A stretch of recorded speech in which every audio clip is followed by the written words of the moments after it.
Váňo, celý náš život pochází z hovna. A do hovna se zase vrací. Jak to myslíš? Pro dobrou úrodu musíš pohnojit zemi hovnem. Z hovna pak vyroste tráva, plevel a zelenina, kterou jíme my i zvířata. Zvířata nám dávají maso, mlíko a tak dále. A my to všechno zpracujeme. Na co? Na hovno. Tak je tomu, Váňo. Dochází ke koloběhu hovna v přírodě.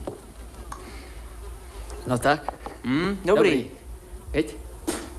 A já se tě ptám, Váňo, proč konzumovat hovno v podobě masa nebo mlíka? Nebylo by lepší zbavit se falešného odporu a jíst to všechno v čisté podobě? A teď si, Váňo, připijeme na všechno dobrý.